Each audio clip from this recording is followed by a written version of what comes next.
it just showed the culture of the Bear and what it means to those boys to be doing well. But the relief I felt, and then luckily enough got a couple more wickets and finished with 7. But for me, it was just I just wanted to show people why I'd made the step up, and I was good enough to make the step up to be playing at a big, at a Test match county like Warwickshire, and to be playing Division 1 cricket, which I'd never done until that point. Well, it certainly paid off in the years that followed, and Warwickshire, massive club, 4th most successful of all time. And obviously, I'm going to reiterate this stat, but since 1990, the most successful club in county cricket with 15 major trophies won. Had to get that in there at some point in this podcast. But aside from that debut, your home debut, this was more so with the bats, 64 from 53 balls, which included 11 fours and a 6 against Surrey. But I have actually got a question about this, right? Yeah. Is that your favourite batting display in a Bear shirt? Because last season, 2021 now, I suppose, I was there to witness one of the most hilarious batting displays I've ever seen in my life. And that was the Notts game at home at Edgbaston. Oh, and that was that last wicket partnership with Oliver and Dolby, and he was hitting cover drives. Bear in mind, I've been watching Ollie at Edgbaston for years, and you can bet your life on him that he'll defend. He's got a really good forward defensive. But there was that extra batting bonus point on the line, and he smacked it through the covers for 4. And I've never seen anything like it. It's like watching Sangakkara in his prime. So in terms of which one of those knocks was more enjoyable, would it be the 64 or the 26, which was part of that incredible 52-run partnership with the Owl? I'm not sure, because I'll be honest, I spent most of the 64 scared of Morning Walkle. So I'm more scared than enjoyable. But it was a lot of fun with Henry, that one. But going to the partnership you just mentioned with Whitehead and Dolby, with needing 1 bonus point, he didn't want to run to the keeper. I wanted to run to the keeper. And I reckon because from my memory, the ball before he hooked off his nose around the corner, even better shot than the 4. He hooked it off his nose for 4, so then we're sending 1 run away. And I reckon we walked back and forth 3 times. So me saying, we've got to go for 1. Him saying, no, we're better if we back time and score runs and get a bonus point. As it was, it didn't matter. He smoked the next ball for 4. But it was my favourite. That wasn't even my favourite part of that. And I'm not mentioning this because I hit it on top of the hollies, but I hit one. I got one spinner, Patterson White, and Patterson White. I remember the shot, and it flicked the top of the hollies and went over. So I claim it went over. If you ask Ed Pollock, who's properly clear that it didn't go over, but Ollie's face when he walked down to me was a mixture of laughing and shock, and that's not the fact that it was just his face. Then was my favourite part of that. But the Surrey one, going back to that, was me and Henry batted quite normally up to the new ball. And I'll be honest, I was pretty scared of Morning Walk with the new ball. And I went quite agricultural. I think my first one was a filthy hack. I think when that first over the new ball, we was 4 fours off it, and they were all filthy hacks. One went flying over the slips, one went through Cow Corner. One was actually okay, it was a clip, and then another just filthy pull shot hack through Cow Corner. And me and Henry kind of just looked at me and he said, let's play like that. And we went all right. And I just kept playing like that. I just basically swung at anything bold, and it came off. Because I'll be honest, I did not fancy wearing one off Morning Walk with a brand new ball. No, that's something I would not envy at all. That man was scary, wasn't he, Mornay, in a Surrey shirt? But it's also, I've never met him before that game. Lovely, wonderful bloke to chat to. Especially because I'm playing against him and he's never met me before. I was up to my mark. We happened to be doing umbrellas at the same time, and I just started chatting to him about cricket, and I just asked him just general questions about how he's found adapting to conditions. Has he had doing anything different with the ball? And he started chatting about grips on the ball and such like. So a lovely, lovely bloke. And I wish I'd been in that Surrey changing room a little bit to learn from him, if you get what I mean. But because he seemed like that kind of bloke who'd just share everything. But when he's running in at you, his size, his frame, and just the aggression that seems to be coming off him was scary. I did not like it. And I just swung at everything to, I don't know, part of me thinking I might just get out quickly and not have to worry about it. But then once I started hitting him, it went all right. So you just go with it, don't you? Well, it went more than all right. 50 of those runs coming in boundaries. And Liam, I've been waiting to unleash this stat all episode long. I'm not sure if you're aware of this, actually. But since the start of 2019, you've hit 7 sixes in the county championship. That's the same number of sixes hit as Liam Livingston. So that is something which you can wear as a badge of honour. You have got the same number of sixes in the past 4 seasons as an England international. So does that mean I should be batting in the Pakistan tests? 100%. Yeah, Nighthawk. Yeah, I'm not sure you can compare our batting. Apart from the fact we're both called Liam, I'm not sure you can compare much about us as cricketers. Just an interesting stat, to be honest. Yeah. It is, yeah. I mean, as you can tell, a lot of research went into that. You had to look through all of the. How many batters you have to sift through till you found one that I'd hit the same amount? Yeah, but it's a good one. Liam Livingston, that man is God goodness me, some cricketer isn't he across formats, and now going to be playing Test cricket in Pakistan. But Liam, aside from 2019 and 2020, which I've spoken to with a lot about the lads, you know, the likes of Milo, Burgess, Rhodes, it was a very weird season, wasn't it, with COVID, and obviously, unfortunately for yourself, didn't really play much part as a result of injuries. So, I had a bad back, and I've said this before in an interview, and it might sound silly as a professional cricketer, but I won't change it because I got to spend 4 months at home with he was 3.5, Rory's 3.5 months when we entered lockdown, and I got to have all that time with him, and my back went from, playing around on the floor with him and carrying him around and, you know, and doing all the stuff you should be doing with your children instead of playing cricket, you know, and I never want to miss cricket for injury, but if I'm going to miss cricket for injury, I will take having those months, seeing him grow and getting that chance to be with him during lockdown. I'll miss 3 games of cricket for that, you know. So that's the one time I've never begrudged an injury because of why I got it, you know. Well, you shouldn't feel any begrudgement at all. I mean, it's completely normal, and we do sometimes look at any professional sports person as just the athlete, but there's the person as well. And, you know, as you said, you're not just Liam Norwell, the cricketer, you're Liam Norwell, the dad as well. So absolutely fine, Liam. There's no issue with that whatsoever, in particular, considering how things went in 2021, with the county championship. And I've been waiting all episode to talk about this, that final game against Somerset at Edgbaston, because obviously with the format, it was very different compared to a usual championship run-in, but it was flipping dramatic, wasn't it? Just a bit. So talking about the different format, everything went our way that could possibly go our way. We went into that final group stage with knots, so we've beaten twice, so we got a nice advantage going in. So that game had everything. You even had attempted mancads in there, you know. So it literally had a bit of everything.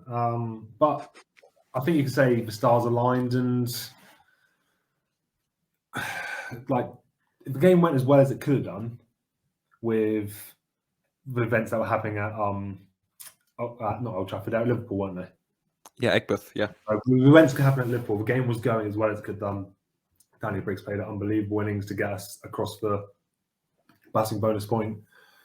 And then we started off really nicely with the ball, but we just could not break that wicket. That was it, 8th wicket between Gregory and 8th wicket between Gregory and Leach, I think it was. We just could not break it. Yeah, a bit frustrating that.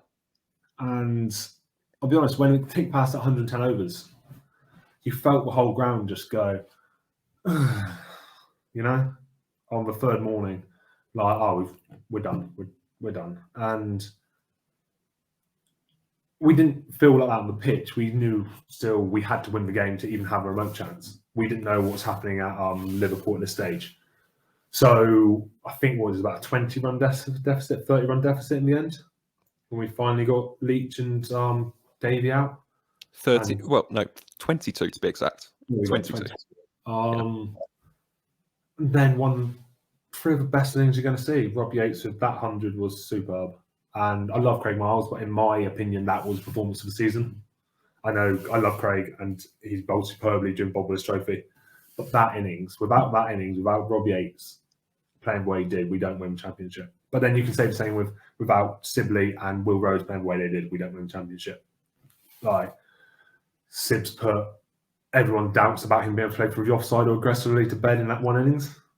And for him, who'd been left out of the test team 4 weeks earlier, it was so great just to see him be able to go out and do A, score runs fluently, but B, you could just see, in my opinion, you could see almost he was just taking out his frustrations from those last few months out in that innings. And then Will came in and played unbelievable innings. Some of the shots Will Rose played in that innings were quite remarkable, but without Rob Yates batting there and holding it together, we don't have a target to bowl at and we don't have a chance to win the championship, you know. He had a phenomenal season as it was, but I mean, he's going to be some player, Rob Yates. Some player. But He certainly is the most emotional. So the next morning, it's a different morning because you suddenly got Sky cameras around you and warm-ups and this and that, and you've got Matt Collis, one of the guys who work behind the scenes, admin. Admin on Twitter as well, isn't he? I say admin on Twitter. A lot of people from here might know him as was around and filming and this and that, and so you knew there was something a bit different. But no, we knew it was going to be tough because obviously at that point, going into day 4, I think there'd been 22 wickets falling in the game. So to actually force a result in what we knew was going to be at most 2.5 sessions was going to be very, very tough. But apart from my opening spell, which I just got too revved up for, if you get what I mean, I just didn't control my emotions, which I will then tell you a little story about in a bit to do with this year. But I didn't control my emotions. I went for 20 in my first 3 overs. Well, some right balls in there, but I mean, I ran in too fast. I tried to bowl one of the balls. It's something it was almost like as a 19-year-old again, trying to prove my way. You know, it was almost like wow, this is why I came to this club, to try and win a championship. And I have this opportunity. I tried too hard. And then at lunch, I was fuming with myself. I sat by myself, ate, like on that little documentary video they did last year. You can see I'm sitting by myself, just eating. I was fuming with myself. Let myself be fuming with myself for 20 minutes. And then Pop Welch said to me, right, you're going to take wickets this afternoon. You're going to do something special. And again, it was a bit like Cheats on my debut. That kind of just settled me.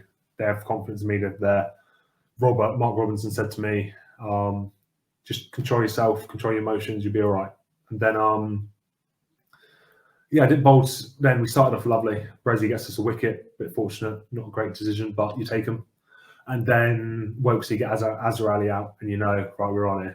Then Marlow comes on, who bowled beautifully first innings, not taking a wicket, and gets Abel and Lewis Goldsworthy, and they're 5 down, and you're like, we're in here, we're in. But they've still got Stephen Davis out there batting. They've got Gregory. And like in the first innings, we still got to get through Leach and Davey. They've still got plenty of batting to come.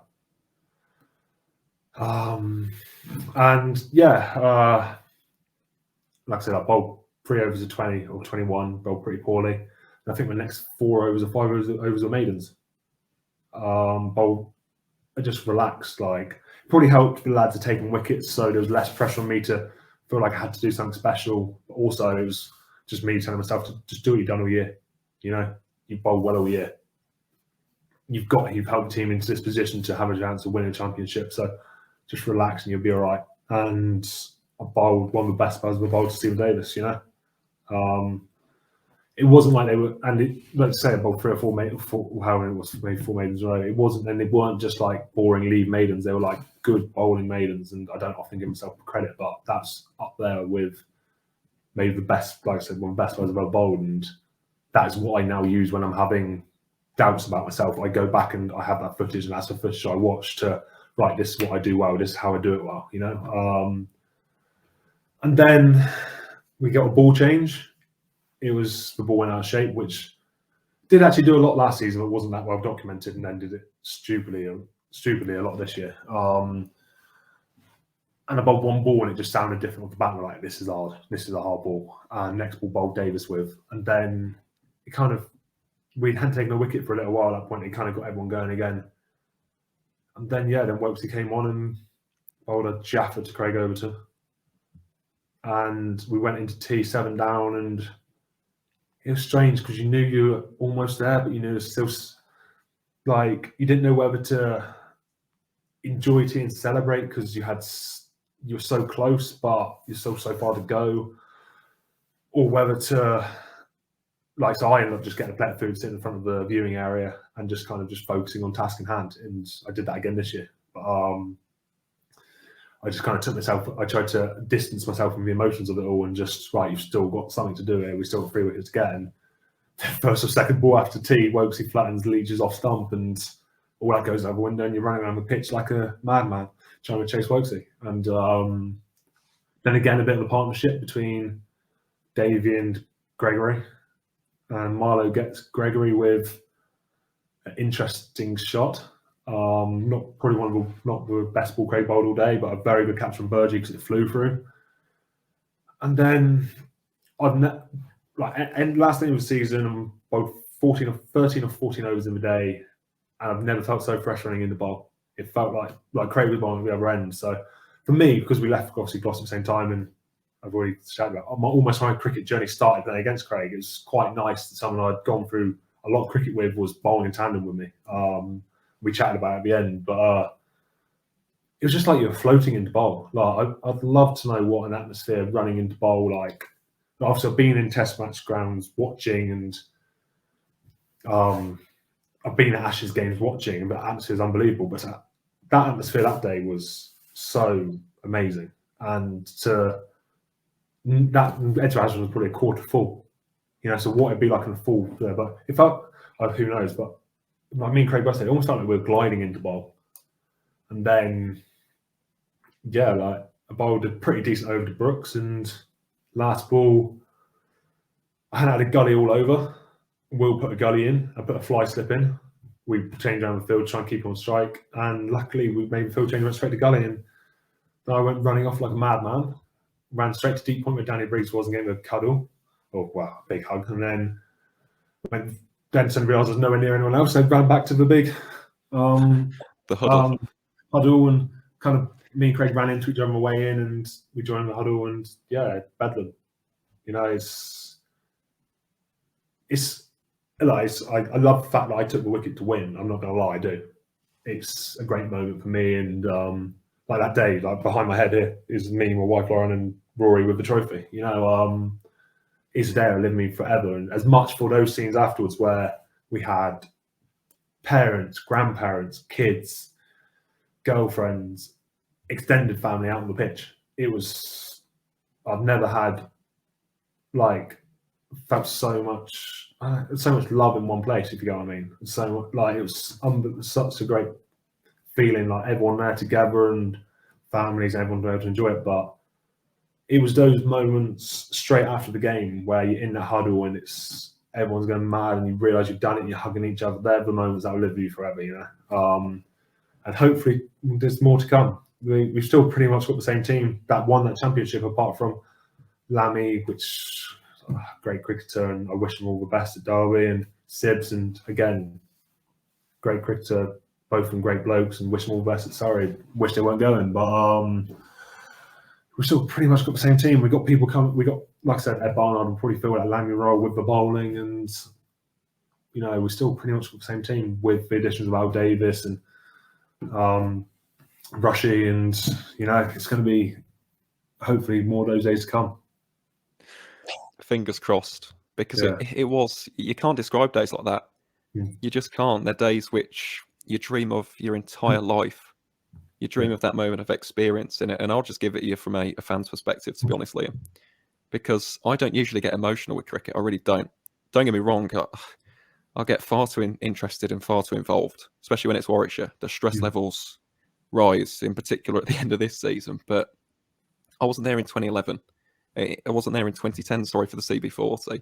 I wasn't there in 2012 when we lifted the county championship. I'd never seen Warwickshire lift a major trophy before. I'd seen us lift Division 2 in 2018, but that was very bittersweet because that was Trotty's last game. Brighton Barks were leaving the club as well, and that didn't feel as much of a celebration. But when that final wicket was taken, as I said, I don't get emotional. I kid you not, there were tears. There were tears flooding down my face, and I'm actually very glad that yourself and the boys did actually have a bit of time at the end before you came out and did the trophy presentation, because I got a couple of photos with Sibbers and Haney. Because if you would have done that directly after, I would have had all these bloodshot eyes. I would have had, red cheeks and everything. I just couldn't believe it. And in particular, that season, 2021, we'd gone through all the COVID stuff the previous year. We hadn't been allowed in as fans. 2021, first couple of games, we weren't allowed in either. So, for example, the Derbyshire game. Season, weren't you? Exactly. Yeah. Exactly. And just that final day, I was there with a couple of friends. And to witness my county of Warwickshire, I was born in Warwick, to witness Warwickshire County Cricket Club lift the county championship for just the 8th time in this club's 126-year history in this competition. It's a day that lives on for the rest of your life, if not the rest of eternity. And Liam, I know this is a very prevalent question, but I asked this to the likes of Milo, Burgess, Rhodes, Haney. Has it actually sunk in just yet in terms of the magnitudes of that achievement when you think of how many players have played for Warwickshire, which is less than the number of people who have been to space, according to Oliver Hannah-Dalby? Yeah. I read the interview, don't you worry about that, with Ali Martin. Great piece, highly recommend it. But when you think of that number, that's an even smaller number when you consider the fact that, 70 cricketers have represented Warwickshire and been in a starting 11 that has lifted the county championship. Has the magnitude of that achievement ever really sunk in? I don't think it's sunk in this year when we realised what position we were in and going into those last few games. That's when it hit home to me of not how far we dropped, but like how well we'd done last year. That's when you realise, wow, that is why championships are so hard to win, because they are such a rare thing. Like, apart from Essex in 17 and 19, and I think the Surrey team are going to be around for a while. They're such a good team, but you very rarely see teams go back to back. Apart from, obviously, Yorkshire did a few years ago, and they had a 3-year period of success, and going back to back, that's a remarkable achievement. You very rarely see the same team in it for more than a 2 or 3 year period. I think it's a hard thing to keep your standards to that high, B, keep all your players in form for long enough to keep going. Yeah, it's it hit home this year when we're going to those last 3 champion games with exactly what we've done last year and how the magnitude of it. And if things had gone badly, we wouldn't have been the first team. It's been happened 4 times in the last 15 years. I've been reliably told that team have won it, gone down next year. So it's not like we've been the only team, but now going through it, I can see why it happens, because you're at such a high. And obviously, I missed part of last winter's training because I was lucky enough to be abroad. But you're at such a high through those winter trainings and everything. Winter goes like that, and you're suddenly back playing again. And I think you're still kind of floating over last season, and then this new season hits, and you're suddenly behind the 8 ball.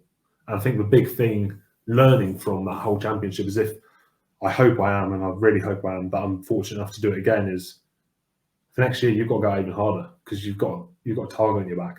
And I don't think we played that much different cricket this year. Obviously we had injuries and we're missing players and bits and pieces, but apart from Haney outstanding runs this year, a lot of batters scored a similar amount of runs this year. A lot of bowlers took a similar amount of wickets. Averages maybe slightly higher because we maybe didn't bowl as tightly, but our actual overall stats weren't that different. So it just shows how much of a team effort and how hard it is to do it again, But I really hope there's more of those opportunities down the road. Oh, there will be. It's Warwickshire. We find a way. We genuinely just do. It's quite remarkable, the consistency of this club, in my lifetime at least, to win trophies. We seem to win them every 2-3 seasons. It's astonishing. It really is. And 2021, what a year. First of all, the championship, and then the Bob Willis Trophy. Yeah. I mean, that was pretty special as well, in particular for this club, because Bob is a legend. And the fact it's not been played now, so we get to keep the trophy, and he gets to stay home at Edgbaston. It might be played again in the future, and it might go off then, but it's nice that trophy stays with us. It was a great game in the wrong. anytime you get to play at Lords is an absolute privilege. Absolute privilege. And to get to play there in a final on TV and win, something will stay with me forever, because unfortunately, although I played the run up to, obviously going back to Gloucester, although I played the run up to winning the 50 over tournament with Gloucestershire, the last ball of the semi-final tournament Pex, and I wasn't available for the final. But so I didn't get to experience that. So getting to experience winning a final at Lords, something that'll stay with me forever. But it was such a strange game, because we technically won it on day one because of it being played in October and because of the rules. You won on first innings, so we skittled them with 70. We were past them for none down on day one. So day one we knew we'd won the game. Like, and not new, but we knew it was going to be very hard for us to lose, because we're in such a strong position. We're none down past them. If the weather comes in, we won because we win on first innings. And we just kind of, or our words will be back all day tomorrow. We're going to bowl them out. Like, there's only so much fight a team in that position is going to have, being in October, already technically haven't lost the game, you know? And I don't think I ever played with as much freedom as I did in that game, because the bowl in that second innings, I bowled all right. Like, my first couple of spells were really nice. And then I think for playing into October, the lateness of the season, like my last day spell was awful, but is what it is. I still, again, I got lucky enough, got to take a winning wicket. You know, it was a horrible shot and shut up of the year and a hell of a good catch from Burgess. But yeah, like, it was a strange, amazing game to be a part of, but a strange game to be a part of.